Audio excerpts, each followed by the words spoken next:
gás ou abre a porta, o que é que você faz? Liga a luz? Não, né? Aí o que é que você faz? O ideal é não acender nada. E se a lâmpada estiver ligada, você desliga? Também não. Porque ligar e desligar faz você acender e cabum. Então deixa tudo escuro, tudo aceso, dependendo da realidade. Mas abra portas, janelas, entre, tira o botijão do lugar e põe no local arejado. Porque temos um péssimo costume. O botijão fica dentro de casa. O botijão tem que ser planejado para ser colocado para a área externa. E da parte externa é introduzida dentro de casa. É uma metodologia bem simples, mas que é pouco feito, pouco colocado. Uma curiosidade: o nosso gás, o nosso botijão, ele é inodoro, ele não tem cheiro. Aí vocês perguntam, professor, que cheiro é aquele que a gente sente? Chamado de chumbinho. Rapaz, aquilo ali é o mercapitano. E é introduzido ao gás justamente para você perceber. Se eles não colocam isso, você está dentro do ambiente, você nem percebe e você vai morrendo aos poucos. Esse é o recurso que é utilizado. É, sim, um dispositivo de segurança. Incremento a mais. Outra coisa, o botijão não explode. O botijão tem válvula de alívio. Repare em qualquer notícia que aparece na televisão. Ah, o botijão explodiu. Quando você vê, a câmera está mostrando que o botijão está lá inteiro. O que explodiu não foi o botijão, foi o ar ou o gás no ambiente fechado. O botijão não explode, justamente por causa dessa válvula de segurança. Funciona como uma válvula de alívio. Como a sua mini caldeira que você tem em casa, a panela de pressão também tem. Agora, tudo também tem a questão do tempo. Lá não temos chave para cortar a água e liberar a pressão. Mas temos que regular a chama e desligar o botijão. Ou desligar o fogão. Precisa de uma pessoa. Tem que ter acompanhamento. Aí entra o componente, que é o oxigênio.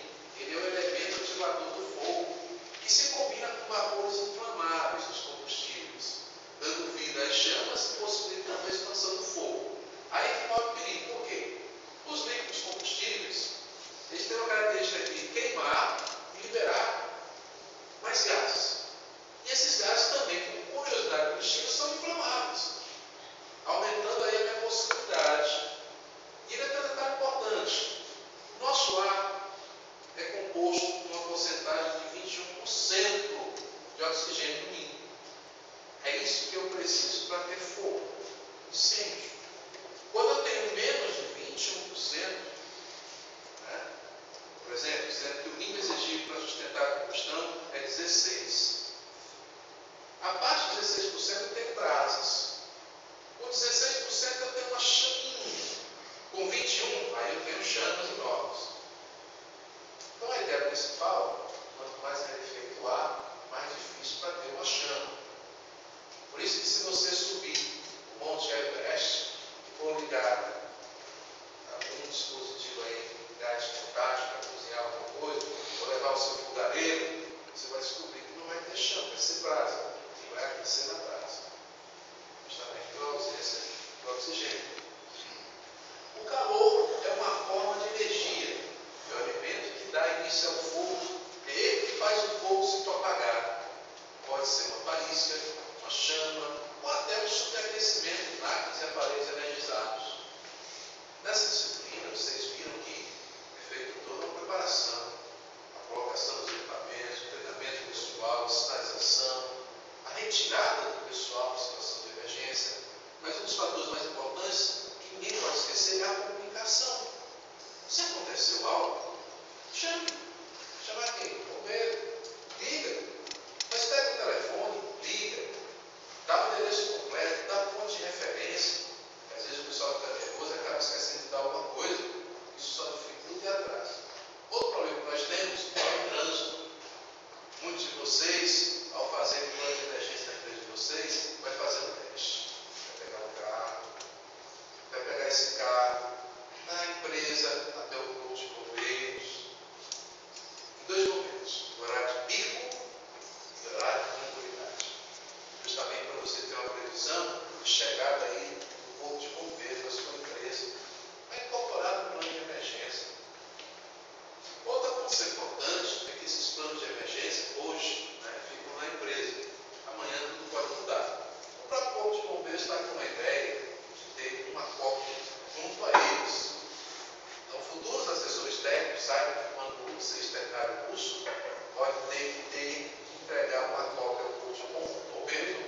mais próximo da sua empresa, para que quando eles se deslocarem, eles já conhecerem as características técnicas da empresa, saber se tem sistema de hidrante, todas as informações necessárias, uma planta industrial, para facilitar o trabalho. Porque está hoje, tem que deixar uma cópia na portaria, justamente para quando eles chegarem, já poderem ir acompanhando os passos. Viram aí que é interessante a reação em cadeia. Os combustíveis, após iniciar a combustão, geram mais calor. Esse calor provocará o desprendimento de mais gases ou vapores combustíveis, desenvolvendo uma transformação em cadeia ou reação em cadeia, que em resumo é o produto de uma transformação gerando outra transformação. Olha o incêndio elétrico. O incêndio elétrico é interessante porque ele tem uma particularidade. Quando os dispositivos elétricos, fiações e outras coisas começam a pegar fogo, eles desprendem gases tóxicos. É uma particularidade do setor elétrico, o incêndio dessa questão. E ele pode, sim, ser uma coisa complicada, porque a menos que você corte energia, transformando seu incêndio de classe C para classe A, você jamais vai poder utilizar. E aí você acaba recebendo choque. Mas, pelo amor de Deus, não vai fazer como uma pessoa falou em uma palestra do Instituto Federal do Ceará. Para cortar energia de volta, basta virar uma mangueira de incêndio de alta pressão para abrir o disjuntor, pelo amor de Deus. Porque se estiver muito preso, as pessoas que estão naquela mangueira vão morrer. Modalidade de propagação do calor, isso é muito importante, porque o fogo pode se propagar pelo contato da chama e outros combustíveis, através do deslocamento de partículas incandescentes e pela ação do calor. Olha que coisa legal. O primeiro processo é chamado de combustão. Aí vocês vão se lembrar dos livros de física da escola. Tem um tiozinho segurando a barra de metal. Aí tem a foto, você aquece um ponto e de molécula a molécula, por toda a barra chega a outra extremidade. O calor. É parecido. É a forma pela qual se transmite o calor através do próprio material, de molécula a molécula, ou de corpo a corpo. Então a ideia é, se eu estou com um objeto pegando fogo aqui, o fogo fará com que o que estiver do lado também se propague. Ou o próprio corpo, em fases, vai virando, vai aumentando a história. Então a combustão é o nosso primeiro princípio. Eu tenho outro, a convecção. Olha só, é quando o calor se transmite através de uma massa de ar aquecida, que se desloca do local em chamas, levando para outros locais quantidade de calor suficiente para que os materiais combustíveis aí existentes atinjam seu ponto de combustão, originando outra forma de fogo. Aí você imagina a televisão, aí está lá o prédio de um apartamento pegando fogo. Se a intensidade do fogo, junto com o ar aquecido, passar para as outras áreas, os outros apartamentos, vai criar novos focos de incêndio. É por isso que, ao ver um incêndio no prédio, você começa a entender como é que ele se propaga, justamente pelo ar aquecido. Ele vai passando de dependência em dependência, de apartamento em apartamento, de escritório em escritório. Mas eu tenho a terceira possibilidade, essas vocês vão amar. A irradiação. É quando o calor se transmite por ondas caloríficas através do espaço, sem utilizar qualquer meio natural. Você imagina o prédio secreto pegando fogo. Atingiu 1000 graus Celsius. É capaz de fazer uma onda de irradiação que passa ali a pista, vai para a faculdade de Direito e ela pega fogo também. Para vocês terem uma ideia como esse negócio é complicado. É chamado de escudo, professor? Sim. Então a condução, a conversão e a irradiação são as minhas três possibilidades de fazer com que o nosso incêndio se propague. E aí tem uma coisa chamada ponto de fulgor. É a temperatura mínima necessária para que o combustível desprenda vapores ou gases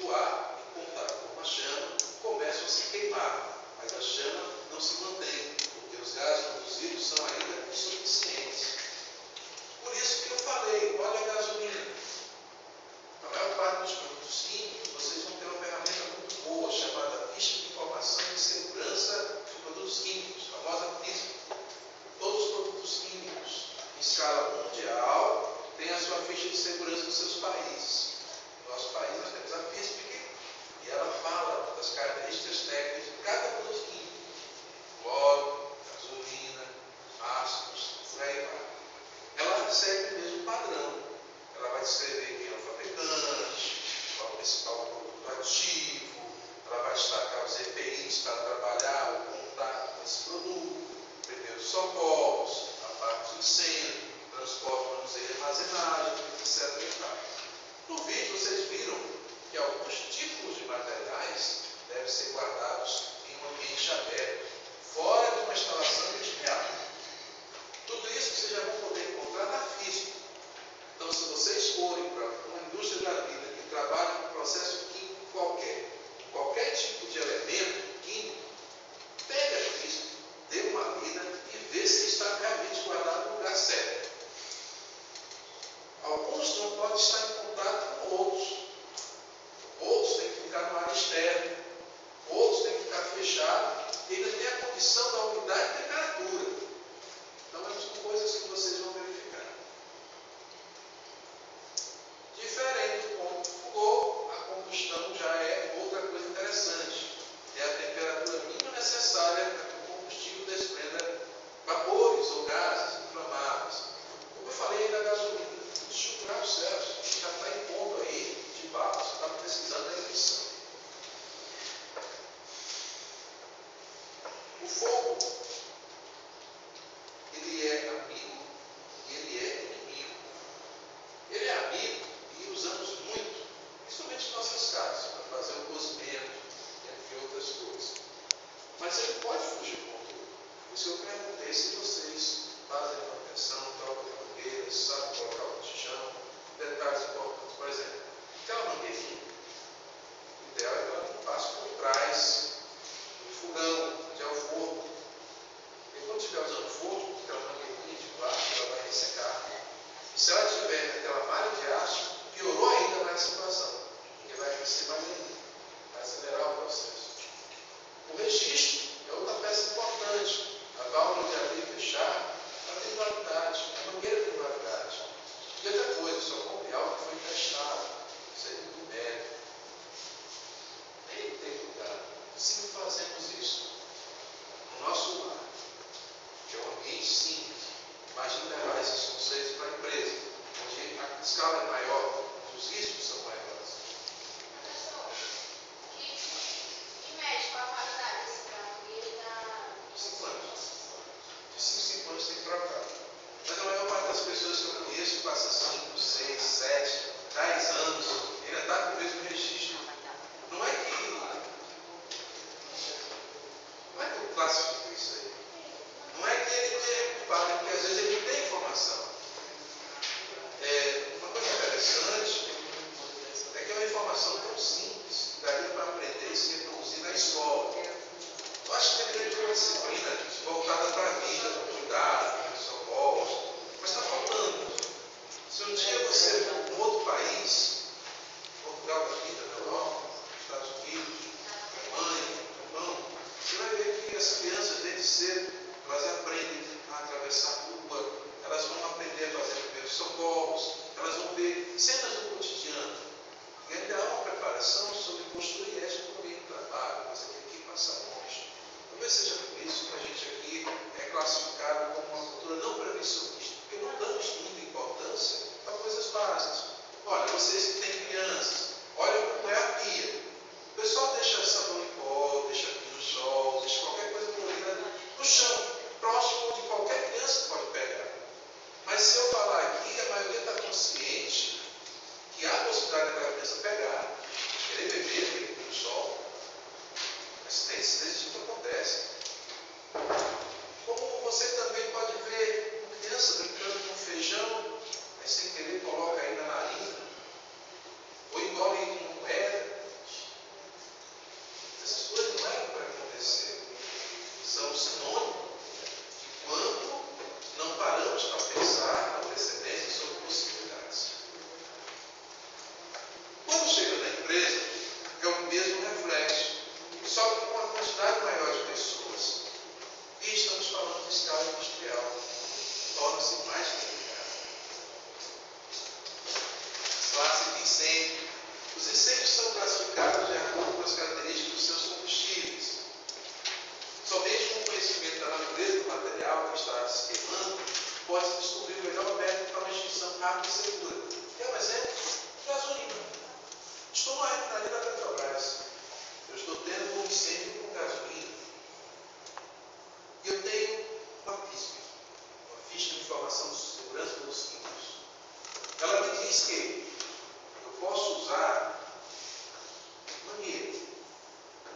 os jatos vão fazer toda a diferença. Como assim? Se eu usar um jato só para apagar incêndio lá na gasolina, não vai funcionar. Pelo contrário, vai aumentar a intensidade da chama. Agora, se eu colocar um jato regular de neblina, onde vai ter uma área maior, que vai cair em gotículas, aí sim, a eficiência vai apagar o incêndio. Por quê? Vai atingir uma área maior e ela vai funcionar muito bem. E é o mesmo agente na água. Só que o jato sólido não funciona, mas na forma de gotículas vai funcionar. Por quê? Aquele leque que se abre vai fazer, primeiro, uma barreira pessoal que vai apagar o fogo. As gotículas vão cair e atingir uma área maior, tornando mais eficiente. E ela, nessa característica, ela vai funcionar como um resfriamento. Ela vai cortar o calor. Já no jato sólido, ela só atinge um ponto. Não funciona. E o pior, só faz aumentar a intensidade. Então, mesmo agente, a água, mas sob pontos de vista diferentes. Um vai ser eficiente, vai ter eficácia, e outro não vai contribuir, e só vai aumentar. Pode ir? Fechado? Fechado? Não estão perguntando nada. Estou tudo quietinho hoje porque estou até estranhando. Até esse aqui está quieto. Não dele. Bem, a classe A caracteriza-se por fogo em materiais sólidos, você já sabe. Queima em superfície e em profundidade. Após a queima, deixam resíduos, brasas e cinzas. Esse tipo de incêndio é extinto principalmente pelo método de resfriamento e às vezes por abafamento, através do jato pulverizado. Então, para eu extinguir o fogo, ou eu abafo. Abafar significa que eu tiro oxigênio. Ou eu resfrio. Isso quer dizer que eu elimino o calor. Ok? Ou ação conjunta. Nós vamos ver que alguns agentes fazem as duas coisas ao mesmo tempo. Classe B. Caracteriza-se por fogo em combustíveis líquidos inflamáveis. Queima em superfície. Após a queima, não deixam resíduos. Esse tipo de incêndio é extinto pelo método de abafamento. Classe B. Líquidos inflamáveis. Classe A. Materiais sólidos. O classe A mais comum que vocês conhecem é o de água pressurizada. Já para a classe B, vocês têm o famoso pó químico e o CO2. E aí juntou-se ao classe B, para essa possibilidade, isso aí que é ABC. Ele serve para essas três categorias, a B e a C. A classe C caracteriza-se por fogo em materiais e equipamentos energizados, geralmente equipamentos elétricos. A extinção só pode ser realizada com agente extintor não condutor de eletricidade, nunca com extintores de água ou espuma. O primeiro passo do incêndio classe C é desligar o quadro em força, pois assim ele se tornará um incêndio classe A ou B, dependendo aí do ambiente de trabalho. Classe D caracteriza-se por fogo em materiais pirofóricos, alumínio, antimônio, magnésio. Esses materiais, quando pegam fogo, são difíceis de apagar. Esse tipo de incêndio é extinto pelo método de abafamento. Nunca utiliza extintores de água ou espuma para a extinção do fogo, porque a espuma também tem água e a água faz aumentar a intensidade. Como vocês já viram se lembrar aí do filme, vocês viram aí uma explosão, com a intensidade aí das chamas se ampliando. É justamente isso que acontece quando você coloca água. É como se você estivesse injetando combustível a mais no fogo. Outra coisa interessante é que, já que ele é extinto pelo método de abafamento, e aí vocês viram aí que tem a imagem de ferro, aí tem um pó químico especial e outros produtos. Se não tiver, não tem problema, pode jogar areia. A areia é feita de sílica e a areia não é combustível, ela não vai causar nenhum mal nessa questão. Mas a maior parte das empresas não tem um baldinho de areia, que é uma coisa tão simples de ter. Ali um fogo, um cesto de papel, joga areia. Mas não tem, às vezes, o balde de areia. Às vezes não tem nem o extintor. extinção do fogo? Partindo do princípio que, para haver fogo, são necessários o combustível, o comburente e o calor, formando o triângulo do fogo, ou mais modernamente o quadrado ou o tetraedro do fogo, onde já se admite a ocorrência de uma reação em cadeia, para nós extinguirmos o fogo, basta retirar um desses elementos. Então, se eu tiver um local onde estiver pegando fogo alguns materiais, uma boa técnica, fora combater o que já está pegando fogo, é retirar o resto, o excedente do material combustível, evitando que isso propague mais ainda. Observação: com a retirada dos elementos do fogo, temos os seguintes métodos de extinção: extinção por retirada do material, por abafamento, por resfriamento e extinção química. Bom? Extinção por retirada do material, isolamento. Esse método consiste em duas técnicas: retirada do material que está queimando e retirada do material que está próximo ao fogo. Extinção por retirada do comburente, abafamento. Esse método consiste na diminuição ou impedimento do contato de oxigênio com o combustível.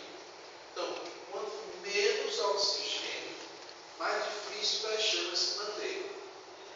Então, é o efeito do comburente que nós estamos querendo atacar. Para isso, uma boa injeção de um gás carbônico, de um carbonato de sódio, vai fazer um efeito maravilhoso. Extinção por retirada do calor, resfriamento. Esse método consiste na diminuição da temperatura e eliminação do calor, até que os combustíveis não gerem mais gases ou vapores e se apaguem. E aí corre o perigo. Por isso que às vezes os bombeiros apagam o fogo e ainda ficam lá de prontidão por 2 horas, para ver se voltam. Porque aparentemente na superfície pode estar apagado, mas no seu interior pode ainda se manter o calor e voltar às chamas. Vou chamar de ressalto, É, por isso que é importante ter esse acompanhamento. Nas empresas de vocês também. Olha, chegou os extintores de incêndio. Esse xará aí, na nossa vida profissional, destina-se ao combate imediato e rápido. Mas veja só, pequenos focos de incêndio. Ele tem carga finita, ele acaba. De 2 a 5 minutos acabou isso aí. Dependendo da quantidade da carga e do material, é claro. Então ele é para princípio de incêndio. Não adianta utilizar ele para o incêndio. Porque o incêndio tem uma proporção muito maior. E a carga dele não vai ser funcional. Não vai ser suficiente. Você já vai ter que recorrer a outros artifícios. E eles são utilizados para essa extinção. São equipamentos considerados adicionais, que vão fazer parte da sua sistemática de combate à prevenção de incêndios em qualquer empresa. Agora, os extintores, eles podem ser sobre rodas. Né? Vocês vão identificar isso. Vocês vão ter Desintex, sabia? Vocês gostam da Desintex? Já ouviram falar da Desintex? Ou já fizeram Desintex? Não estou sabendo. Qual é o Alfader? Hã? É o Alfader? É. Só curiosidade. Menino,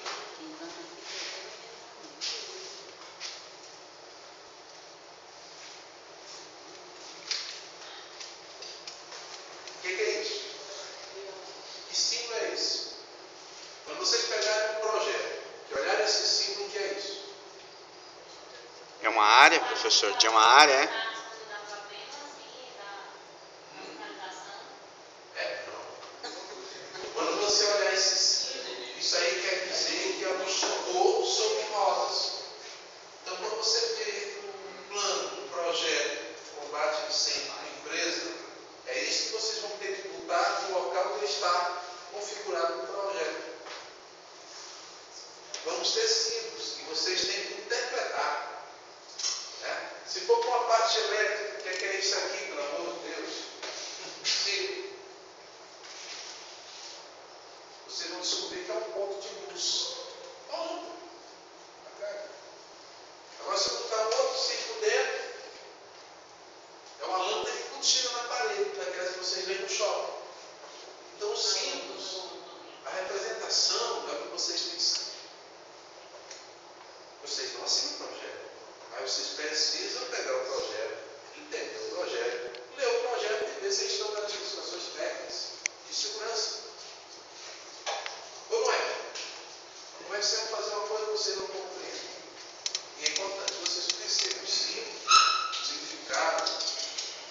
Você vê um tracejado de uma parede, pode ser de alvenaria, madeira, tem vários tipos de materiais. O desenho que representa uma porta, uma janela, tem muitas coisas aí para serem interpretadas. Olha aí.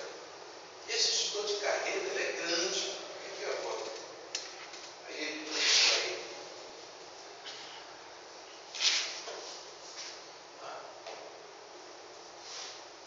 Ele tem uma quantidade, ele tem uma reserva de material muito grande. Por isso, por ele ser pesado, a melhor forma de transporte foi o incremento dessas rodas, para facilitar o seu transporte.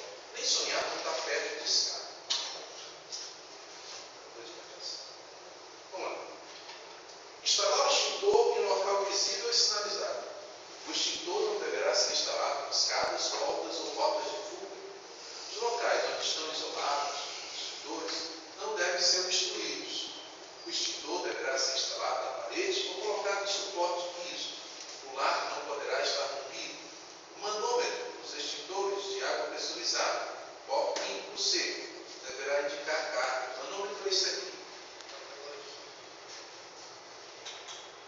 Ele tem um ponteiro aqui. Quando está no verde, está ok. Quando sai, está ruim. Já tem pressão. É isso que está dizendo. Isso aí é um extintor de baixa pressão. Ele não é um extintor de CO2. O extintor de CO2 é um extintor de alta pressão. São coisas completamente diferentes. Prova disso, não tem aqui o de CO2, mas é aquele que tem um difusor, uma peça plástica, no final da extremidade da mangueira. E outra característica, ele não tem isso aqui. Se eu colocasse isso ali, como é que eu fosse acionar, ele quebraria. Por isso que é inútil. É muita pressão. Esses extintores são feitos de forma artesanal. É feito na mão aqui. E outra característica importante é que eles precisam de um teste hidrostático. Ele é feito de 5 em 5 anos. Então eu imagino um ambiente, no chão, 2 metros de profundidade, com água. Coloco esse extintor, eu vou desenroscar numa tampa de ferro. Eu vou mergulhar, eu vou travar, e eu vou injetar pressão nesse extintor que está mergulhado no ambiente controlado com a pressão. Eu vou regulando. Se ele não aguentar, e as paredes cederem, está no ambiente controlado. Por que o teste hidrostático ele é importante? Porque ele vai atestar que o equipamento vai poder receber uma nova recarga e que ele ainda tem vida útil. Por isso que é feito em 5 em 5 anos. Mas muitas empresas raspam essa tinta com facão. Está maior. Com o passar do tempo, esses extintores vão ficando com as paredes mais finas. Isso é feito deliberadamente, justamente para que ele não aguente, não passe no teste, para que eles vendam um novo extintor. Ali eu só tinha que passar um pouquinho de solvente qualquer da vida. Não seria crescido. Mesmo assim, eles usam isso aí. Fiquem de olho nas empresas, quero conhecer vocês, é que vão estudar as empresas. Visitem, certifiquem os trabalhos, procurem aquelas empresas que são certificadas pelo INMET. Não sou qual a pressão desse extintor? A pressão recarga dele. A pressão vai ser assim. Estão nas normas brasileiras de regulamentação. Cada um tem uma característica. No caso desse meu amigo aqui,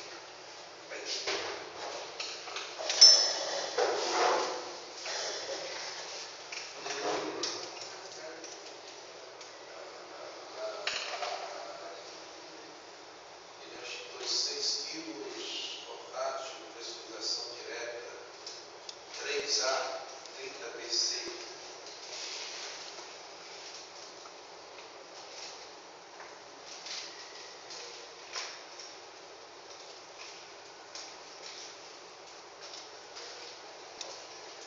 Faixa de temperatura de operação entre os 10 e 50, pressão normal, 1,05 MPa ou 10,5 kgf por centímetro quadrado.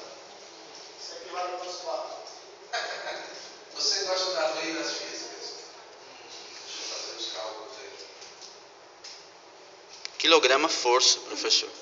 Já está aqui, 10,5 kg força por centímetro quadrado. 10, Essa é bem baixa. ah, tá. Ah, em bar para fazer essa conversão aí, cara. Rapaz. Deixa eu ver aqui. Quando eu pegar o papel, eu faço para você. É mais cabeça para outro? Vai matar o coração antes da hora. Ei, só um instante. Olha aqui um detalhe importante. O peso, o extintor completo. Aqui está dizendo que é 7,935 kg. Eu tenho que ficar com ele com calma, sabe por quê? O pessoal fez uma maldade. Comprei o largo de segurança. Está solto. Deixa aí, brincadeira aqui, qualquer coisa vai sair bom. Ó, fiquem sabendo que o simples fato de já não ter o largo de segurança da empresa, mas já pode ser multado. Entendeu? O pessoal não sabe se ele foi deflagrado, se ele tem carga, ou se foi usado na carga parcial. Tá? Mas ó, eu estou cobrando agora NBR, cadê NBR? Ei, professor, esvaziar extintor sem necessidade é crime? É crime esvaziar sem nada? Chegar na empresa e esvaziar é crime? Olha, correto é que você esvazie ou praticando, ou a própria empresa que vai esvaziar e recolher esse material. Esse material aqui, não posso dizer que não vai comprometer a questão do meio ambiente se ele ficar espalhado no meio ambiente. É um resíduo, só como qualquer outro. De modo que vai ter sim sanções do parte do meio ambiente por causa da legislação. Um desses materiais aí no meio ambiente, sem a devida recolha e higienização. Olha aqui, olha como a coisa vai ser complicada. No caso desse meu amigo aqui, cuidados especiais. Não usar contra o vento. Nunca dirija o jato que molhe os olhos ou narinas de pessoas ou animais. Caso ocorra, lave com água em abundância e procure auxílio médico, informando o tipo de produto. Fique atento à característica de cada um desses extintores. Tá?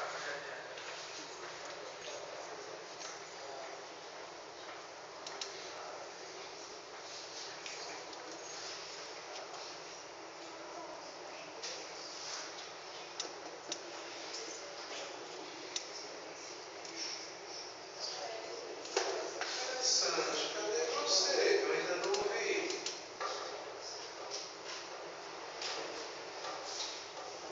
Onde será o filho?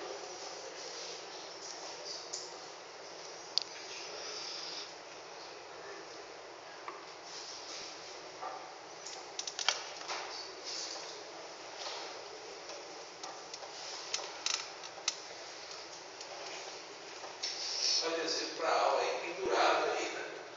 Provavelmente o pessoal usou para pagar fogo excedente, guardou aí. Esse é ABC.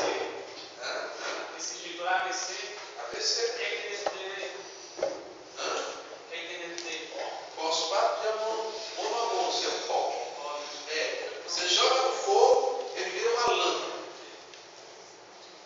Ele serve para materiais sólidos, líquidos e gasosos e a parte elétrica. Para esquentar.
com incêndio classe A.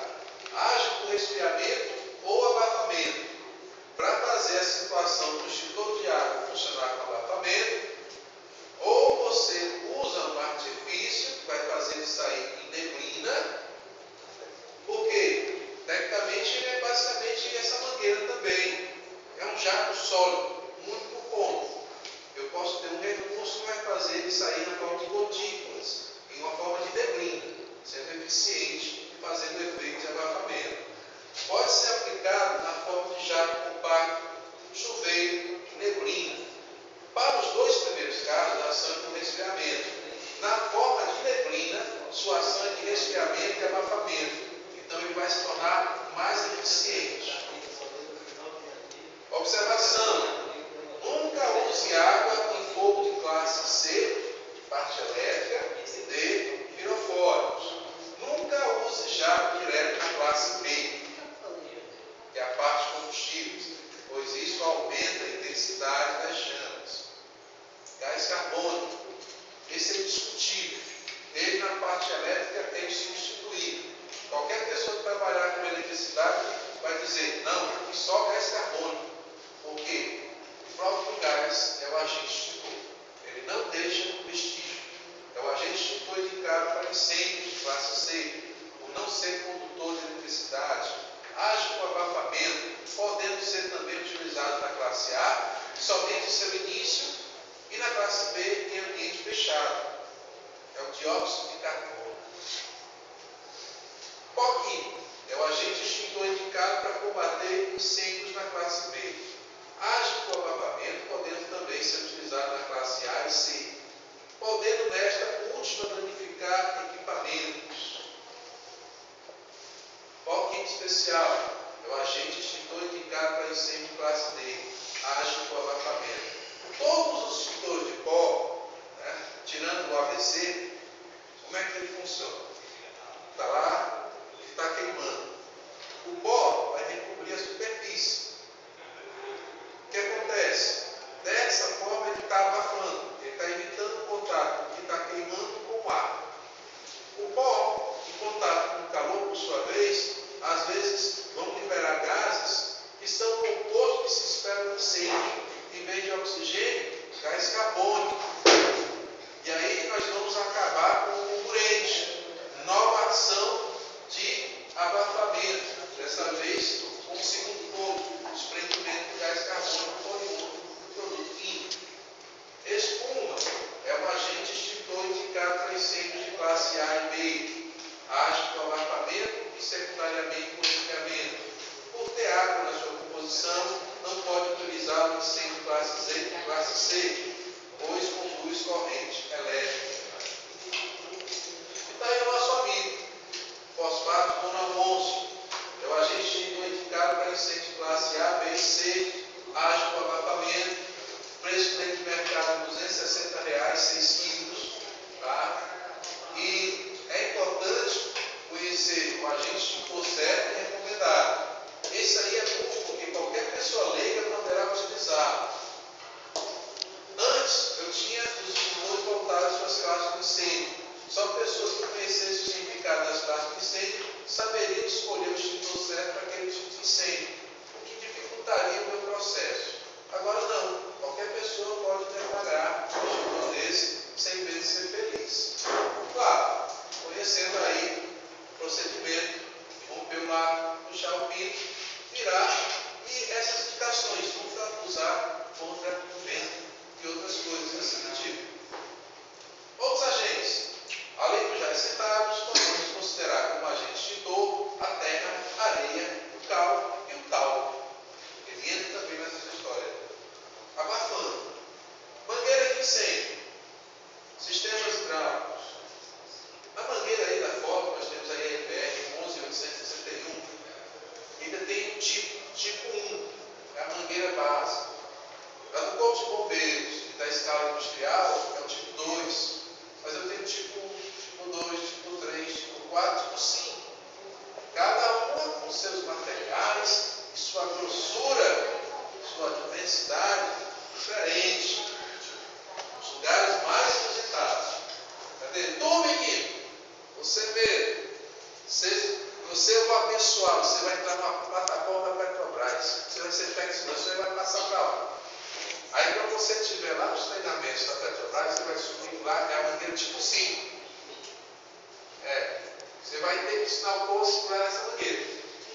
E ela é interessante, porque você pode botar 7 homens com essa mangueira e você descobre que para arrastar essa mangueira é uma dificuldade, porque ela é pesada. Os materiais dela foram feitos para justamente resistir a altas temperaturas. Para você ver a complexidade. É diferente dessa mangueira que temos aí. É um tipo de lona, na sua parte interna, revestida com material de borracha. Mas todas as mangueiras, todos os extintores, passam por testes hidrostáticos, justamente para ver se o seu corpo está realmente íntegro, para ver se não tem vazamento, para ver se não tem alguma irregularidade. Por isso que o teste hidrostático é importante. Mas olha, as mangueiras de incêndio devem atender a marcas de conformidade da BNT, o que significa que, além de atender totalmente a norma INPR 11861, deve atender características como, quando em uso, em prontidão para combate a incêndio, deve ser inspecionada a cada 3 meses e ensaiada hidrostaticamente a cada 12 meses. Então, diferente do extintor, a mangueira, o teste hidrostático é de ano em ano. Detalhe importante. Sendo que, conforme a norma INPR 12779, esses serviços devem ser realizados por profissional ou empresa especializada, ou a própria empresa terá um profissional que fará o teste, ou ela contrata uma empresa. A maior parte das empresas de recado chegou para esse serviço. Tá? Secar mangueira à sombra, utilizando um plano inclinado ou posicionando-a na vertical, nunca diretamente ao sol. O sol danifica.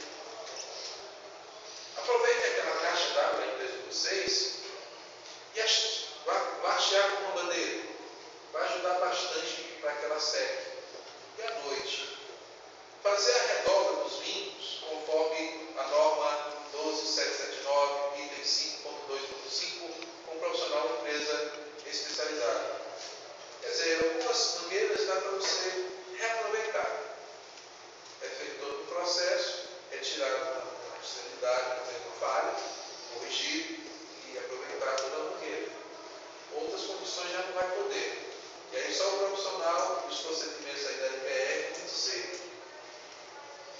O usuário deve identificar individualmente as mangueiras sob sua responsabilidade, manter registros históricos de sua vida útil e recomendamos o uso da ficha de controle individual para mangueiras de incêndio, conforme o anexo A da própria norma, para manutenção do presente certificado de garantia. Então vocês têm que ter certeza que esses equipamentos estão bons. Os extintores vocês vão pesar. Alguns de 3 em 3 vezes. Vocês vão inspecionar, vão olhar aquele relógio ali para ver se o ponteiro está no verde. Ok? Vão ter registro de quando é a próxima recarga dele. O teste hidrostático. A mangueira também, de 12 em 12 vezes teste hidrostático, terá uma ficha aqui que está na própria INPR das mangueiras, que vocês vão registrar, que vocês vão acompanhar. Então toda a vida útil desses equipamentos vai depender da ação de vocês, do controle de vocês, a realidade que vocês têm. Após o ensaio hidrostático, a mangueira deve retornar preferencialmente para o mesmo hidrante ou abrigo em que se encontrava antes do ensaio. Consultar a norma para as formas de enrolamento. Ele volta para o mesmo hidrante, porque às vezes ele cai rápido, o pessoal deixou cair, e é um material macio. E aí você descobre que ele só vai entrar naquele lugar onde ele já estava. Quando você tenta colocar em outro, ele já não vai entrar. Pode ter essa dificuldade. Ok? Então é ideal que os extintores tenham sua numeração, o nome da empresa, a mangueira também.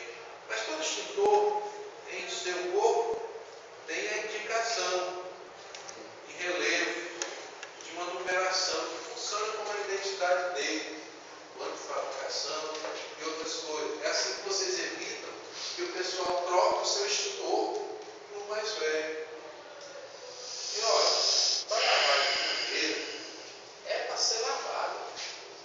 utilizar água potável, sabão neutro e escova macia. Oi, mestre. É obrigado você colocar o extintor na parede ou vai ficar no chão? Ambos os casos estão previstos na lei.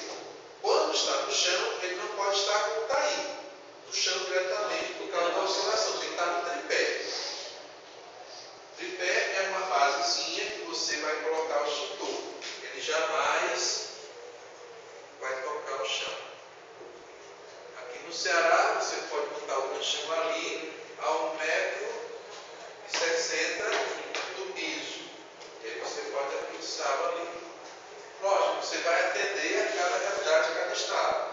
Tem estado que o pessoal mais baixinho, está 1,40 m. Tem estado que o pessoal mais altinho, está 1,80 m. Tem que ver a legislação do estado. Onde você estiver, você vai seguir a legislação do estado. O nosso é 1,60 m. Olha aí, meninos. Quem já viu isso? Quem sabe o que é isso? Um sensor contra incêndio. Isso é um chuveiro automático, é o famoso sprinkler. Agora ele pode sair duas coisas, pode sair água, pode sair gás carbônico. Gás carbônico para as instalações como a Chester da vida. Aí sai gás carbônico. Bacana. Projeto caro. Agora o que acontece? Aqui temos um vidro e ele tem um líquidozinho no seu interior que é vermelho. Na verdade tem várias cores. Tem verde, tem amarelo, tem preto, tem vermelho, etc. e tal. Cada um reage a uma determinada temperatura. No geral, quando se faz o projeto, o projetista já indica o adequado aí. E você apenas verifica se for instalado, faz as manutenções, etc. e tal. Quando a temperatura proposta para esse sprinkler atinge, o líquido se expande, quebra o vidro e aqui a saída da água. Vai bater nesses dentes e vai abrir um leque, que nas melhores possibilidades pode atingir de 2,5 metros a 3 metros numa área protegida. É isso que esses sprinklers vão fazer, com a proteção delimitada em determinada área. Então, de acordo com o projeto, eles vão ficar espaçados um do outro para atingir uma área total. Em média, meu amiguinho ali custa de 60 a 80 reais cada um. É por isso. Springer, é, professor? É sprinkler. Certo. Isso aí dá trabalho. Depois de instalado, é comum que a tubulação comece a enferrujar e aí a ferrugem possa impedir a saída da água nos pontos específicos. E é bom fazer sempre a manutenção e a verificação disso. Oi? Esse sensor de temperatura pode falhar? Tudo pode falhar. Não. Ali, ou aquele negócio quebra para liberar, ou então não sai. E se houver uma falha, ela está mais pela questão da ferrugem, da má conservação aí do dispositivo, do que o próprio líquido. Porque o líquido, você sabe, tem validade, tem que substituir. Aí vamos dizer, vamos? Legal. Agora, então, professor, Diz. tipo assim, filmes que falam de negócios, que quando ele aciona um, os outros também acionam, isso é automático, como é? Alguns são ligados a sensores de temperatura, que reagem a essa questão. E não tem esse videozinho aí. Eu tenho um sensor e eu tenho uma chavezinha especial que libera. É completamente diferente. Mas quanto mais complexo, mais caro fica o projeto. Isso aí é a proposta mais barata que tem.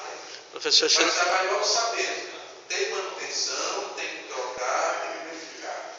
Tudo é custo. Não tem para onde correr. eu falei sensor porque na empresa é sensor, né? Chegará lá. Menino, esse aqui como funciona? Aparelho que geralmente fica instalado no teto.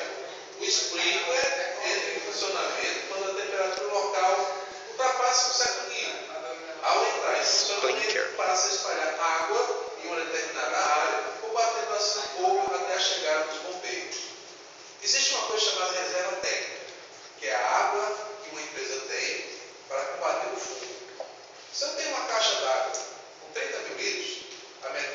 essa quantidade de água, 15 mil, é a minha reserva técnica. Mas jamais deve ser comprometida, porque eu vou precisar dessa água para apagar fogo. Quando a água acaba, o que é que eu tenho? Ou eu injeto água nas bombas de emergência, ou eu considero o hidrante de rua, com a chegada de corpos de bombeiros. Esse hidrante de rua é um hidrante seco.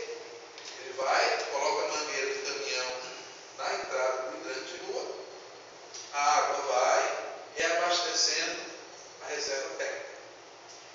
Aí vocês olham nas calçadas, um está pintado de amarelo e o outro está pintado de vermelho. E aí? Vai qual? Peraí, como é, professor? Nós temos lá na frente de hoje dos prédios 2 tampinhas de ferro na calçada. Uma está pintada de vermelho e outra está pintada de amarelo.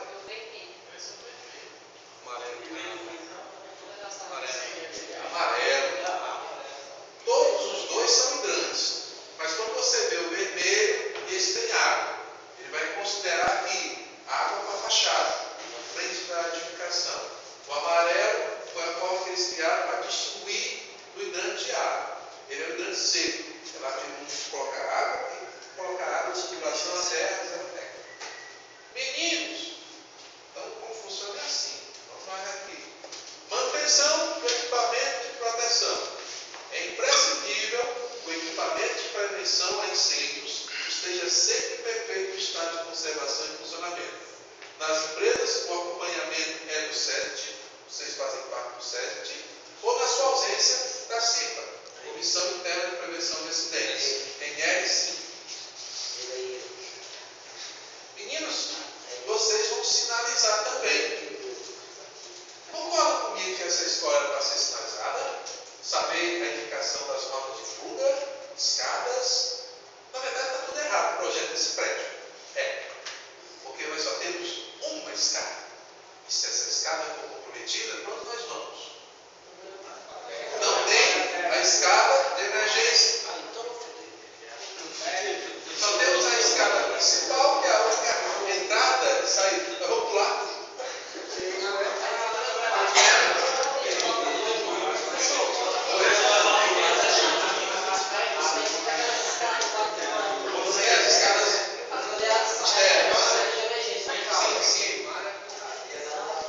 Mas aqui no nosso caso, esse prédio ele foi concebido, ele é um bom exemplo que o projetista não considerou situações de emergência. Eu só tenho essa escada e morreu Maria Preata. Se eu tiver dificuldade por algum motivo, Deus sabe o que, de acessar essa escada para eu sair daqui, eu não tenho para onde ir. Eis o maior problema. Alguns prédios que estão aí, prédios mais antigos, né, não foi considerado isso. Foi uma falha do projeto. Os mais novos não podem ter essa falha do projeto. Qual foi o incêndio que mais causou morte no Brasil? Isso já quer.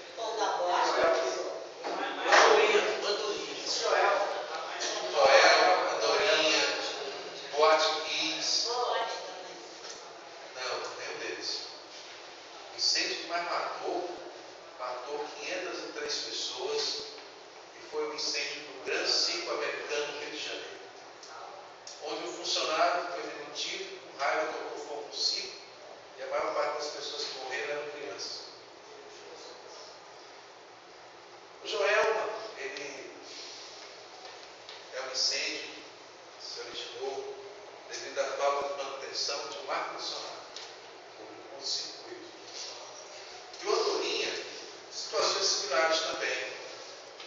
Esses dois ficaram marcados por causa das transmissões que as emissoras de televisão fizeram na época, que as pessoas, no momento de desespero, pulavam, morriam ao saltar. Faltou um aí, professor, dessa época. Mandraus. Também. Esses prédios aí, em São Paulo e Rio de Janeiro, eles fizeram essa história. Guarda-se, marca-se até hoje como referência da parte de incêndio. É a Boate Kiss, mais de 200 pessoas morreram. O Joelma, o Mandraus, outros levaram 100 a 80 pessoas, média, estatística. Esse Gran Ciro, quando foi? 500... Não, quando? Qual ano? 1963. Ah, muito tempo atrás. E aí você vê, se você for citar a falta de preparação, até dos órgãos públicos para combater o fogo. Porque estava nos anos 70 e 80, Joel, Andraus, Dorinha, já tinha corpo de bombeiros, já tinha caminhões. Quando você vê a história, os caminhões não tinham escada que alcançavam a altura do edifício. Havia falta de estrutura. Hoje, esse governo está aí, comprou um caminhão para o corpo de bombeiros, lindo, mas que não anda em todas as ruas de Fortaleza. Porque as ruas não têm projeto do caminhão, torna difícil. Então, às vezes é a questão de que realmente precisamos comprar de certo, né? Ver as nossas realidades. Não adianta comprar uma coisa que você vai atender 100% a todos os locais. Outra coisa interessante é a infraestrutura. Esses barbarás, que são os hidrantes que estão na rua. Eu hoje tenho 150 em Fortaleza. É de responsabilidade da CAGES manter pressão de água para que todos os hidrantes tenham água. Aí você conversa com os bombeiros e descobre que desses 150, a maioria não tem pressão, não tem água. E às vezes eles têm que voltar ao comando para se abastecer e depois voltar. E detalhe, viu, professor? Todos enferrujados. Viu? Sim, sim. Isso é daquele incêndio que teve aí no depósito da Rabelo, da Estrada. O pessoal ligou com a empresa Transago, que fica aí na base aérea, os caminhões abastecerem, levar água lá para os bombeiros, para facilitar as coisas. A que ponto chegamos aqui? No Ceará, Fortaleza, com essa falta aí de estrutura, até mesmo para acabar com o fogo. O centro meio que vai onde, pegando fogo aí? Ela pega fogo justamente porque o pessoal sempre quer saber de pintar a fachada, mas não troca a fiação.